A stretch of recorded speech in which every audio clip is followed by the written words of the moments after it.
I just want to start by saying thank you to the iSchool for accepting me as a PhD student. I know it's a little bit unusual, but if you're working on perception, on technology, and on phenomenology, virtual reality is like the consolidation of all of these things in one place. And since virtual reality devices started becoming widely available about 3 years after I graduated from my PhD, I had no opportunity to really interact with this technology. And I was working on misperception to begin with.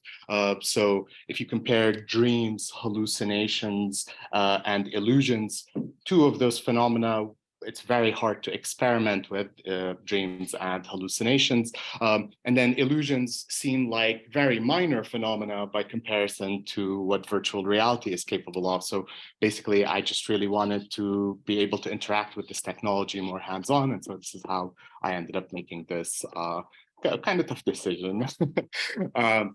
Anyway, my talk today is about value in the virtual world, and I'm just going to jump right in. I'll come back maybe to this image towards the end.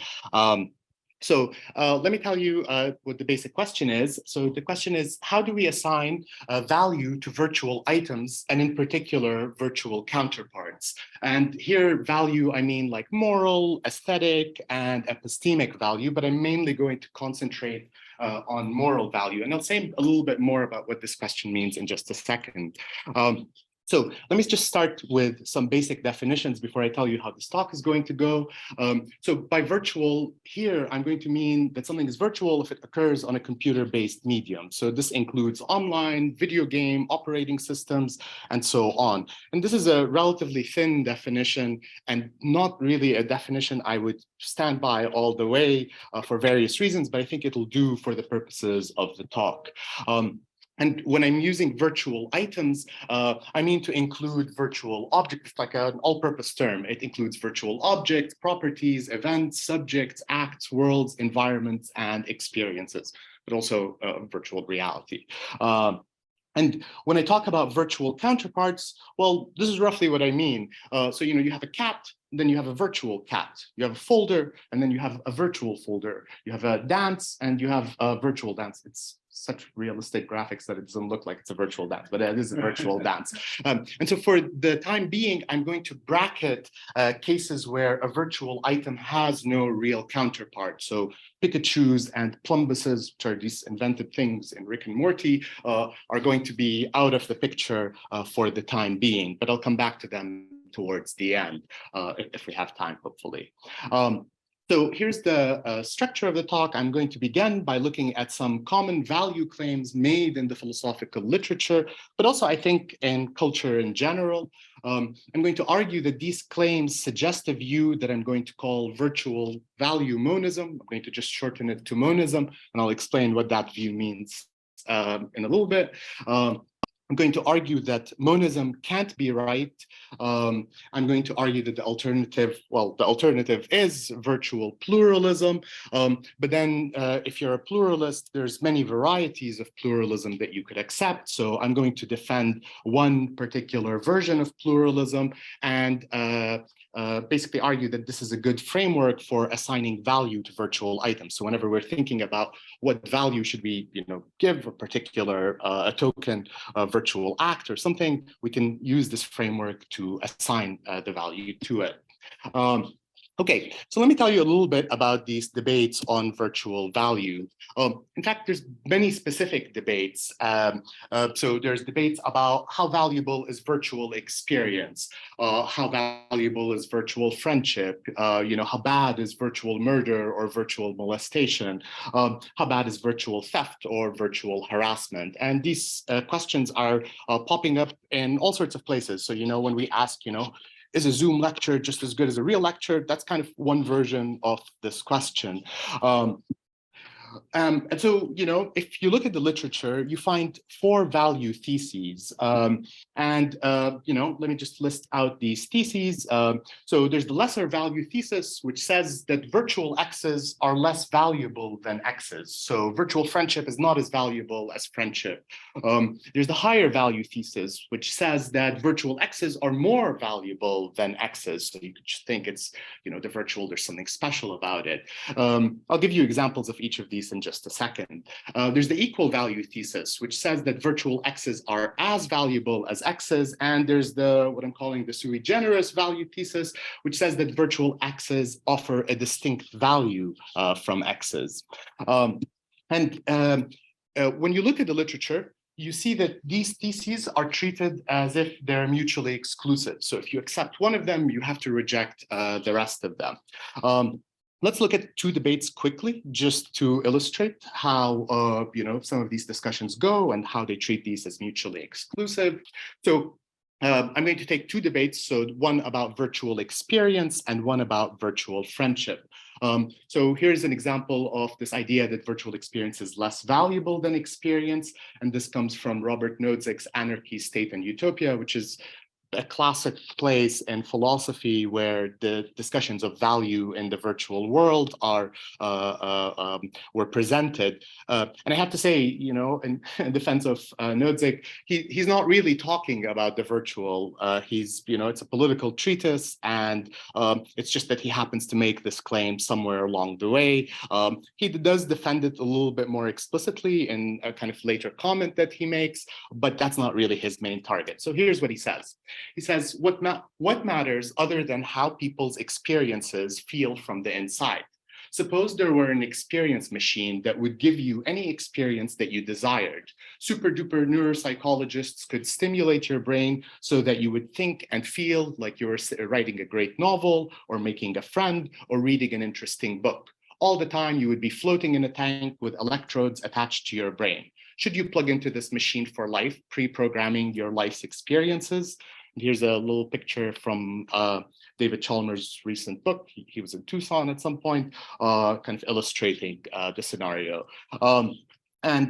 So he says, we learned, he concludes with this, there should have been quotation marks there, we learned that something matters to us in addition to experience by imagining an experience machine and then realizing that we would not use it. So this is Nozick's claim. His claim is that you would never want to walk into this experience machine because your life there is going to be less valuable than your real life, or your non-virtual life, I should use that.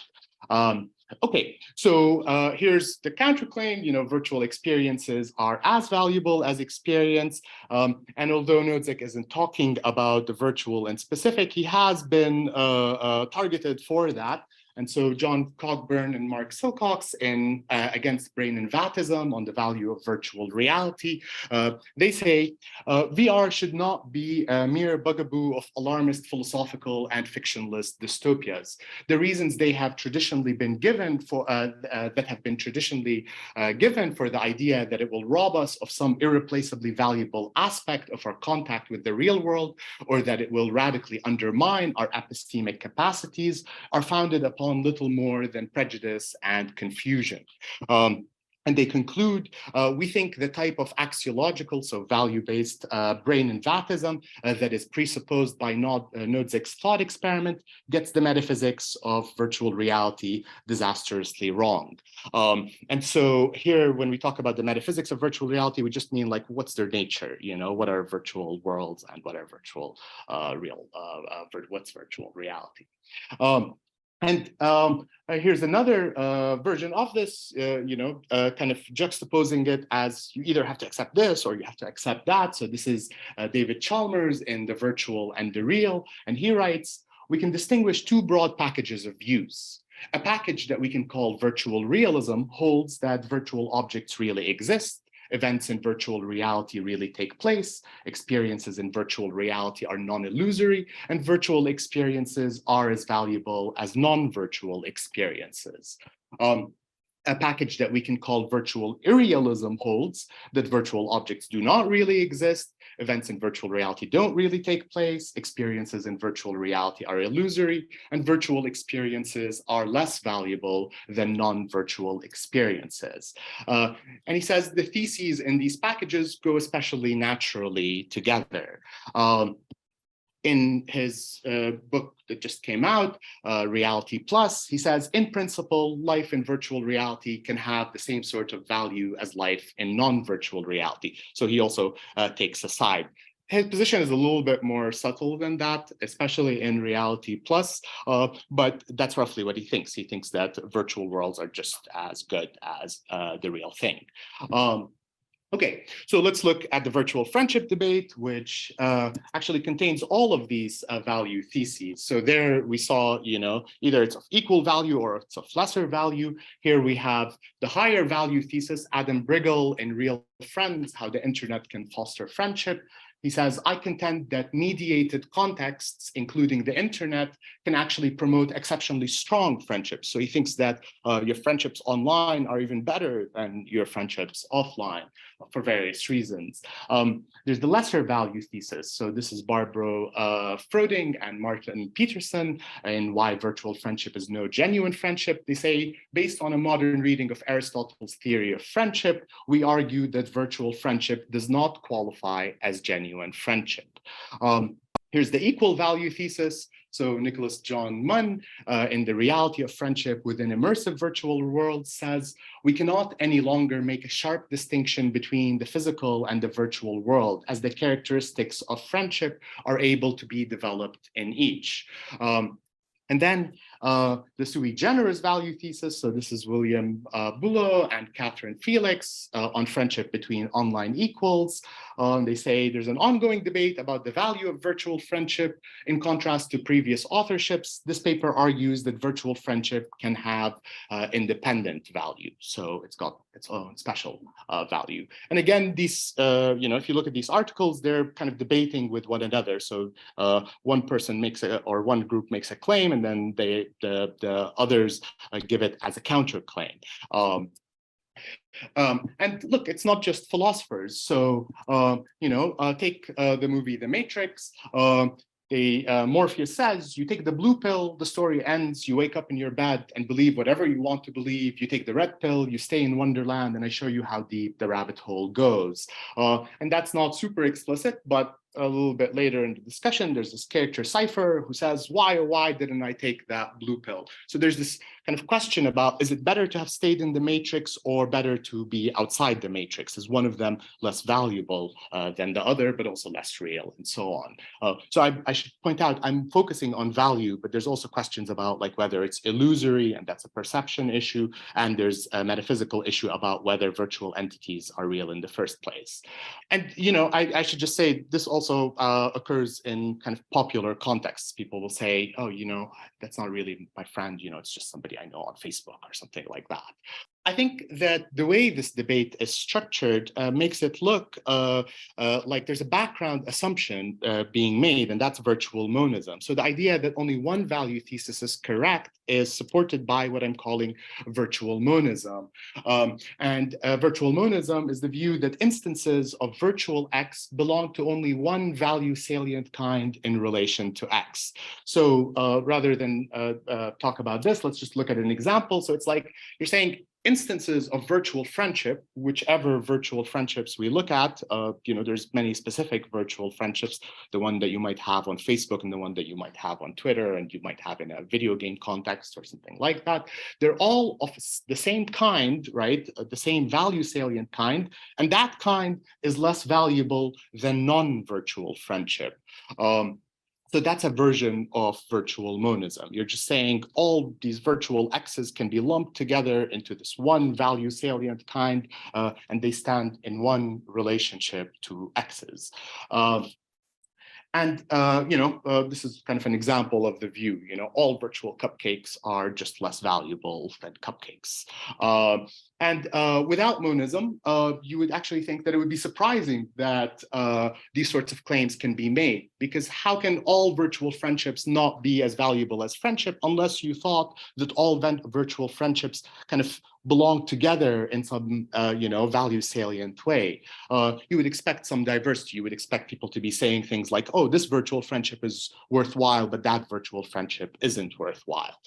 Okay, the problem is that virtual monism is obviously wrong. And I think that many of the participants in the debate kind of implicitly recognize this, even though they continue to talk in these ways. I mean, I also just want to be fair to the participants. I just think that at some level, this hasn't been thought of explicitly. So sometimes their claims are ambiguous between virtual monism and the view that I'll talk about later, virtual pluralism.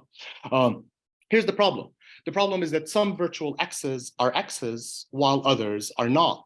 So let me give you two examples. Take virtual computers. In the game, The Stanley Parable, you walk by a lot of virtual computers, but none of those computers are computers. They don't compute anything.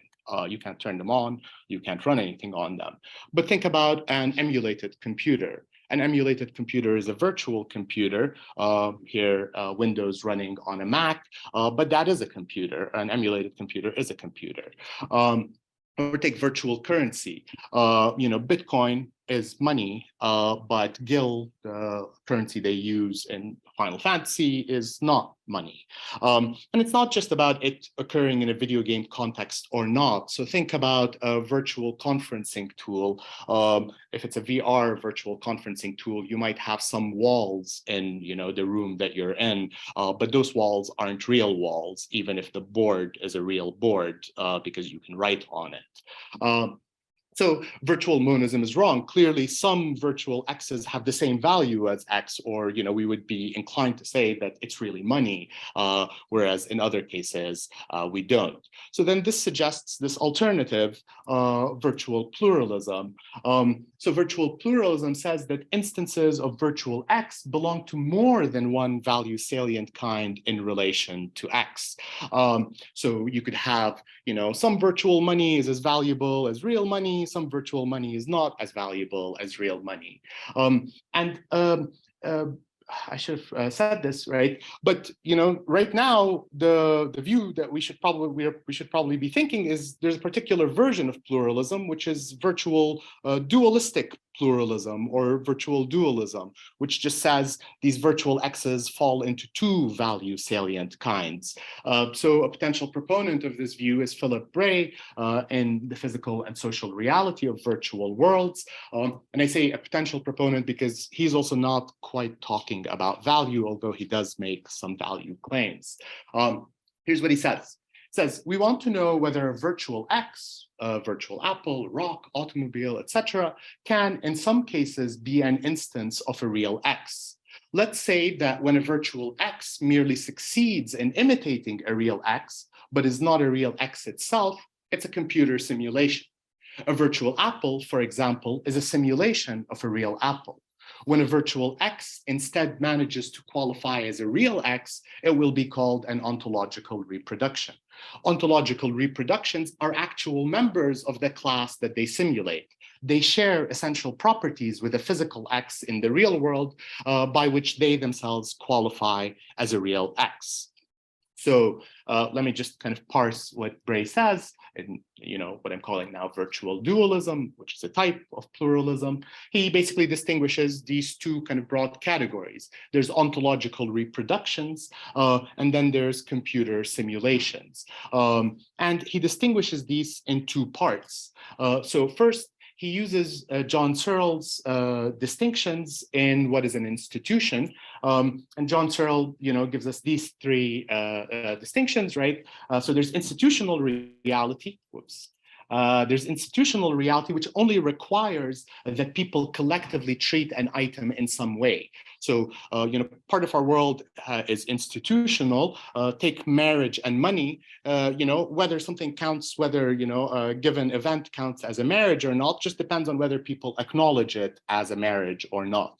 And whether something counts as money just depends on our acknowledging that it's money. There's kind of no materiality to it outside our acknowledgement. Then there's social reality, which imposes physical requirements on institutional items that enable them to perform their physical function. So, for instance, hammers and chairs are in some way institutional. You know, what counts as a hammer is institutional, but also there's some physical requirements on what a hammer item, what would count as a hammer. You can't, everything can just go, you know, if I decide that this is how we're going to have a marriage, we can just say it's a marriage and that's good enough. But with a hammer, I can't just call anything a hammer, just certain sorts of requirements on what sort of material it's made of and, you know, that it can hammer. And then there's physical reality, which includes natural items like atoms and trees, and those are supposed to be kind of independent of our institutions and our social practices. So Philip Bray says these sorts of entities can be made virtual, can be ontological reproductions, but these ones are always going to be simulations. And that's because you're not going to be able to get the physical function in the virtual world. So you can have virtual marriages and virtual money, but you're not going to get virtual hammers that are really hammers. And, you know, there's kind of something attractive about the view, but I'll explain why there's a problem with it. But, you know, independently of this, he also talks about virtual actions. And he says that virtual actions are really actions only when they have extra virtual effects. So they have to have an effect outside the virtual world. And these effects may be physical, they might be psychological, or they may be institutional. So he says, like, you're playing a virtual chess game, but maybe this virtual chess game will get you to win the real tournament. Or you know, maybe you make a loud sound in the virtual world, but that's a real sound in the real world. So as long as they have an extra virtual effect, they can count as really actions. But here's some problems for Bray's view. The problem is that the view doesn't cut things quite right. So think about emulated computers, which we said are computers. Well, they're not merely institutional. It's not anything that can be an emulated computer. There are certain sorts of physical requirements in the machine that's able to instantiate those functions. And the problem is that really Bray construes physical functions too narrowly. He focuses on things like physical resistance, which we do have a hard time reproducing in the virtual world, although I'm not sure so hard a time that we'll never reproduce it. He does think that some physical phenomena are reproducible. So here's what he says. He says, while computers do not have the causal power to produce physical objects, they do have the causal powers to produce certain types of physical phenomena, specifically phenomena that are composed of light or sound. They can do so because computer systems equipped with adequate output devices like monitors and speakers have the causal powers of producing a wide variety of visual and auditory phenomena. Hence, they're able to ontologically reproduce certain weightless physical entities like images, sounds, shapes, and colors. The problem is that these weightless physical entities include not just lights and sounds, but they also include these complex physical structures and patterns that we need for building virtual pianos, which really are pianos, and virtual computers, which really are computers. And second, it's not clear why being fully virtual disables action. So imagine an artist painting in the virtual reality application Tilt Brush. Well, the fact that they're painting in Tilt Brush, they're still painting. Doesn't seem like the painting has to be instantiated in the real world. And also think about that one day we might fully upload ourselves. If we accept Bray's view, then if we fully upload ourselves, then that would disable all action. Nobody would ever be able to act again because all things would be just happening in the virtual world. But in addition to this, the way he defines virtual actually builds in extra virtual effects. So he says a virtual object is a digital object that is represented graphically as an object or region in a 2- or 3-dimensional space, and that can be interacted with or used through a computer interface. So he kind of builds in that it's being displayed in the real world. And so it's always going to have an extra virtual effect. So, of course, you might think that maybe Bray just cut this dualism in the wrong way, and there's some alternative dualism that will work. But I'm going to say that that's not really the case, and we can see that that's not really the case by thinking about a distinction that Bray partially makes, which is about virtually reproducing and representing properties. He talks more about reproducing properties, but let me explain what that means. So just imagine that you're building, and for all of you in this department, that won't be so hard to imagine. But we build these virtual entities. So now just think about building a particular virtual item. Well, there's the very demanding route. So you could try to reproduce all the essential properties of X. So you take a physical calculator and you're like, okay, I'm going to virtually reproduce it. And so now you set up something that can instantiate all the functions of a calculator. It can add, it can subtract, multiply, divide, and so on. But you could also take a less demanding route. The less demanding route involves just reproducing non-essential properties of the calculator. For instance, you could just reproduce its visual appearance. It could be a photorealistic appearance, but then you don't worry about whether it adds, subtracts, multiplies, and so on. So in the Stanley parable, that's an example of doing that. Or you might not even try to reproduce any properties. You might just seek to represent these properties in a way that makes sense within that virtual context. In older video games, a calculator might just be like 6 pixels, but these, or 6 blocks, right? But within the context of the game, you can tell that this is basically a calculator. It doesn't reproduce any of the essential or non-essential properties of the calculator. It merely represents those properties.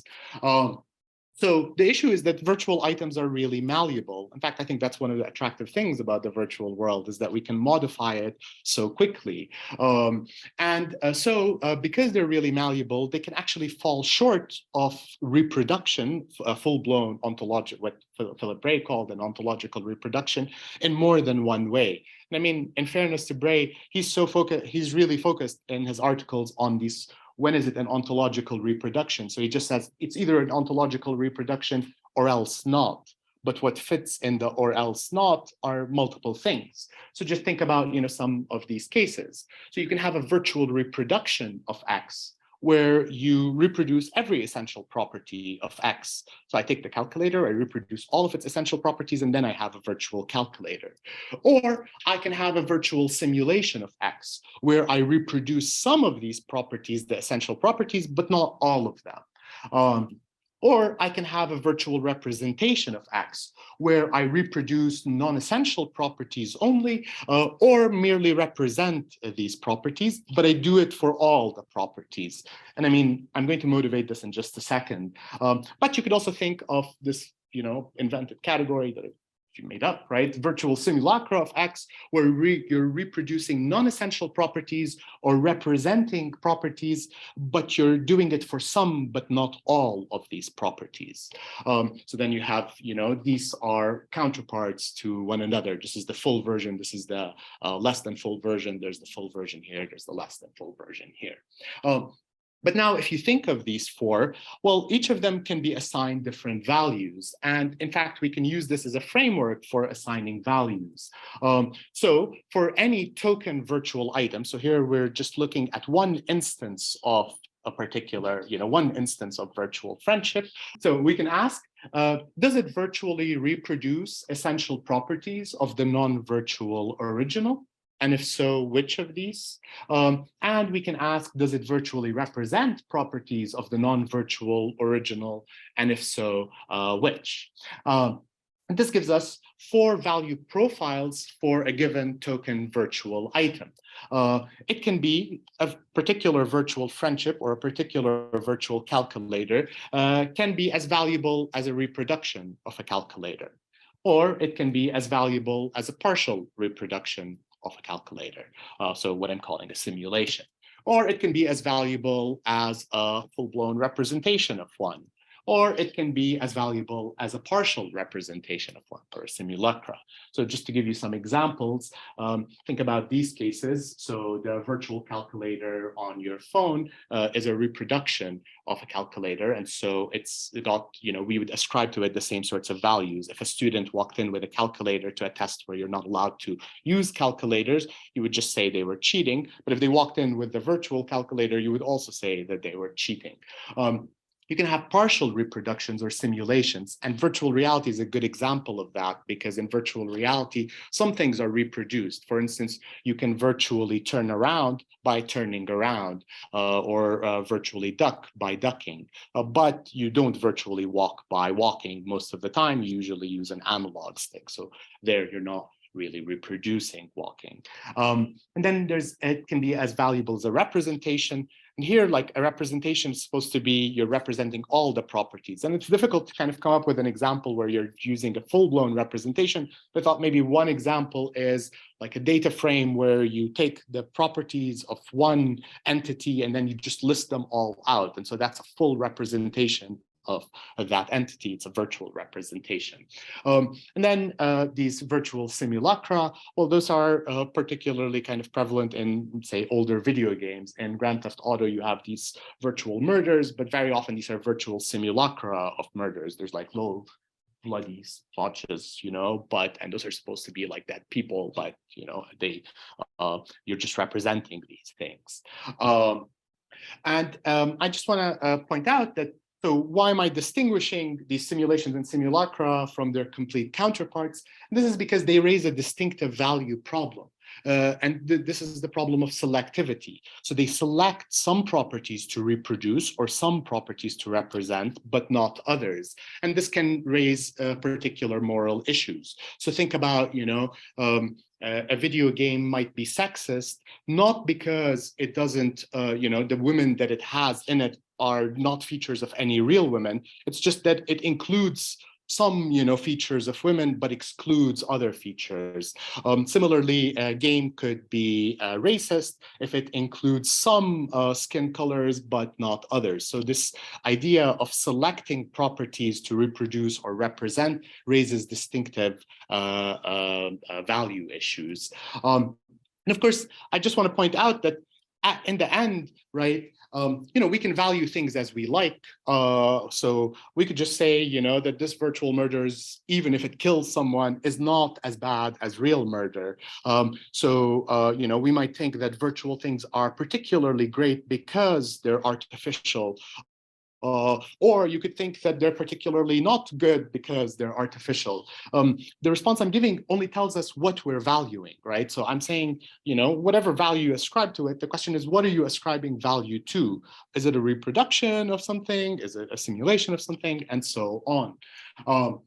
And so let me just show you some applications of distinguishing between these four value salient kinds. So think about virtual reality versus traditional media. There's a lot of discussion about this right now, about, what can we do in virtual reality? If we have like experiments that are unethical to do in the real world, can we just reproduce them in virtual reality and then do them there? And actually this has been happening.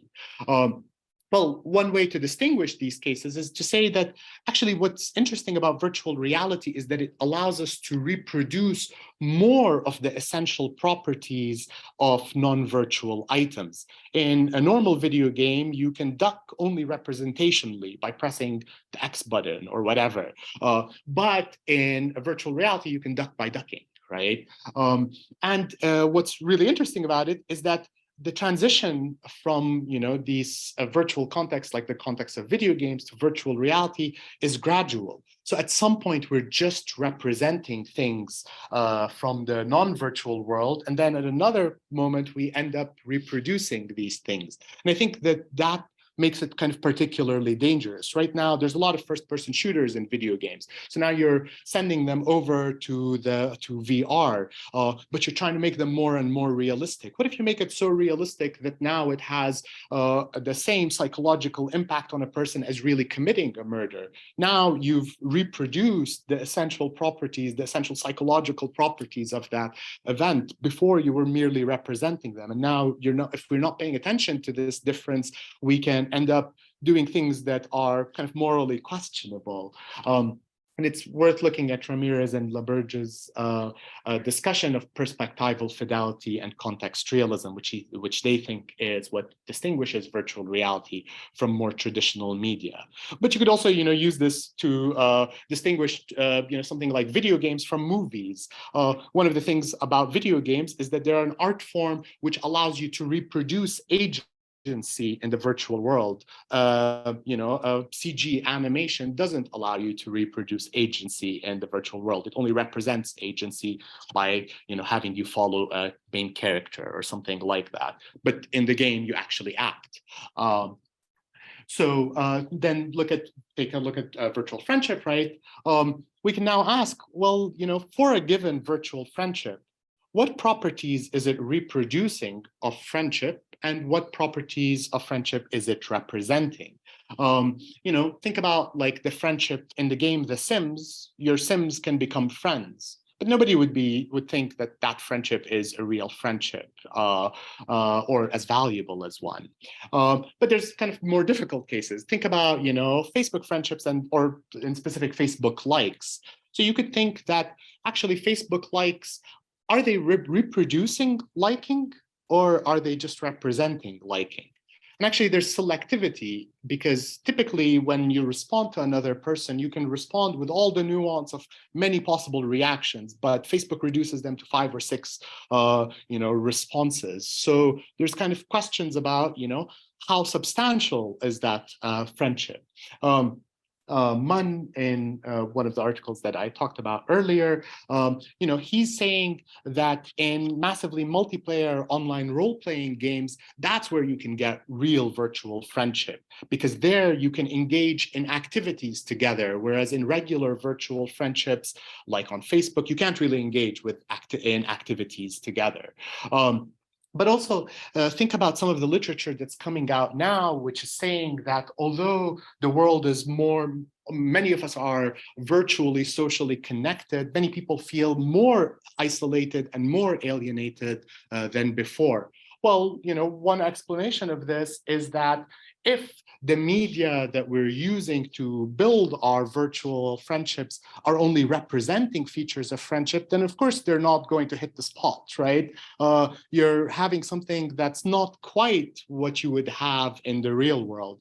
And this is also why, when you look at some of these people, in something like VR chat, many of them feel like their lives in VR chat are substantively real, and that the friendships that they're building are substantively real, and the engagements that they have are substantively real. So there was just recently this last semester, I just run on an academic schedule, but they had a documentary come out called We Met in Virtual Reality, and it's just about all of these communities that are in VR chat, and it's about a marriage that happens through VR chat. But this has also happened in other cases as well.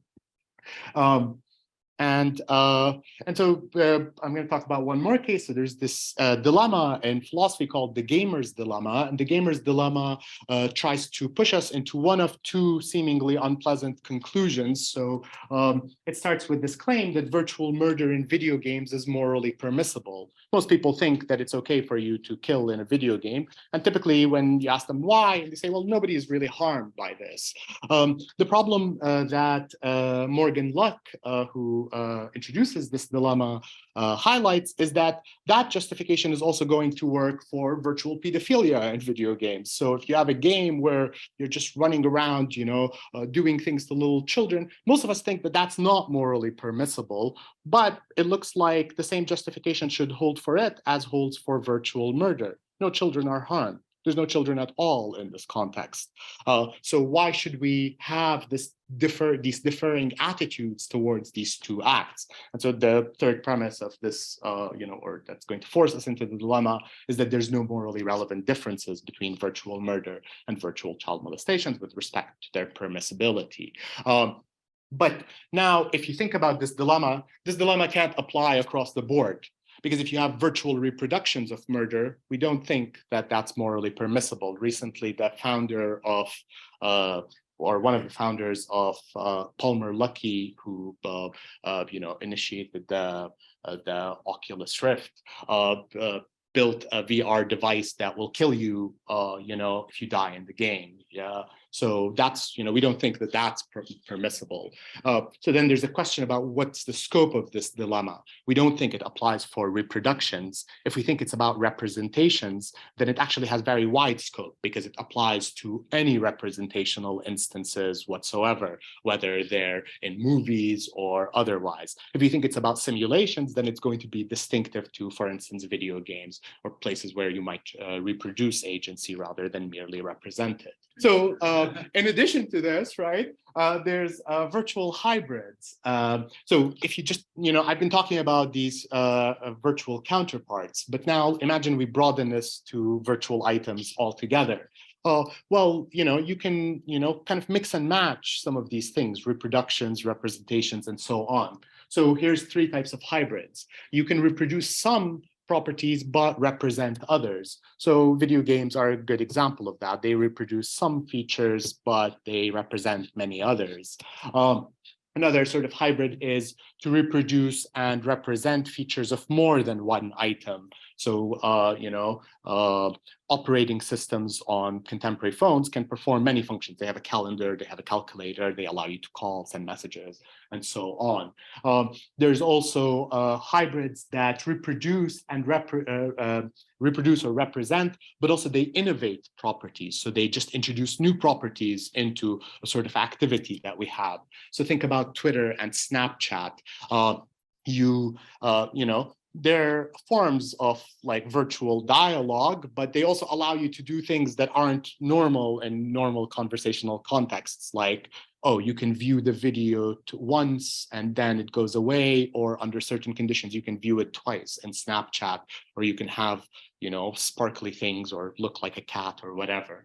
And in Twitter, you're kind of constrained to aphorism length fragments, and your discussion can go viral, right? Which isn't something that can happen in a normal discussion. So I think these cases, then of course, there's purely innovated virtual items. So these are the cases I excluded at the beginning, like Pikachus and Plumbuses. And actually, here I should have said the third type and the purely innovated type. These ones are particularly difficult to evaluate because of their innovated properties. The problem is that when you're introducing new properties, we just don't have something to look back to. We don't know. I mean, so just think about on Twitter, there's been all of this discussion about it, right? But do the norms of public speech apply in the context of Twitter? Is that a public space like the normal public spaces that we have? Because normal public spaces don't allow your comment to go viral, like a random comment that you made. They're not constrained to these aphorism length fragments and so on. So in any case, he has this whole discussion of how Twitter gamifies communication and actually subverts some of the aims of communication by gamifying it in this way. Okay, thank you. Yeah.